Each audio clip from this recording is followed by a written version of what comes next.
আসসালামু আলাইকুম। শিবচরের আপুরা ভাইয়ারা, জায়গাটা কি চেনা চেনা লাগছে কিংবা চিনছেন? তাহলে অবশ্যই কিন্তু কমেন্ট করেন এটা কোথায়, কোন জায়গায়। আর কে কোথা থেকে আমার ভিডিওটা দেখছেন অবশ্যই কিন্তু কমেন্টে বলে যাবেন। আর ভিডিওটা যদি ভালো লাগে অবশ্যই লাইক আর কমেন্ট আর একটা শেয়ার করে যাবেন। আর আমার মাদারপুর শিবচরের আপুরা ভাইয়ারা যদি আমার ভিডিওটা দেখে থাকেন, আপনাদের সামনে যেয়ে থাকে, অবশ্যই কিন্তু একটা লাইক আর একটা শেয়ার করে দেবেন। আর একটা কমেন্ট তো অবশ্যই করবেন কোথা থেকে দেখছেন।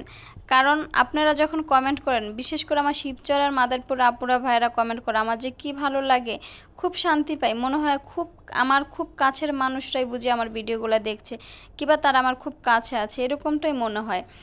তো যাই হোক, তো গ্রামে আসলেই আমার হাজব্যান্ডের কাছে খুব বায়না থাকে, আমার ছেলে মেয়ের আমার, যে আমাদেরকে একটু ঘুরতে নিয়ে যাও বিকেল হলেই। তো আমরা যখন এই কথাটা বলি, তখন আমার হাজব্যান্ড বলে আচ্ছা ঠিক আছে, তো নিয়ে যায় উপু শহরে।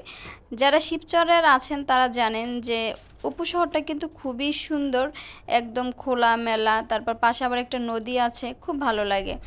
তো এবার আর ওইখানে নিয়ে যায় নাই, মানে আজকে আর ওখানে নিয়ে যায় নাই, বলতেছে ছেলে মেয়েকে চলো তোমাদেরকে অন্য কোথাও নিয়ে যাই। তো এদিকে আমি, আমার ছোট ননদ, আমার বাচ্চারা, আমার হাজব্যান্ড সবাই একসাথে চলে আসছি।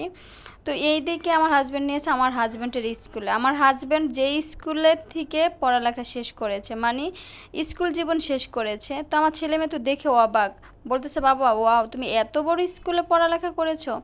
কারণ এত বড় স্কুল, এত সুন্দর ছিমছাম পরিষ্কার এই স্কুল কিন্তু এখন আর অতটা দেখা যায় না। আমার হাজব্যান্ড মুগ্ধ হয়ে দেখতেছে ওর স্কুলটা।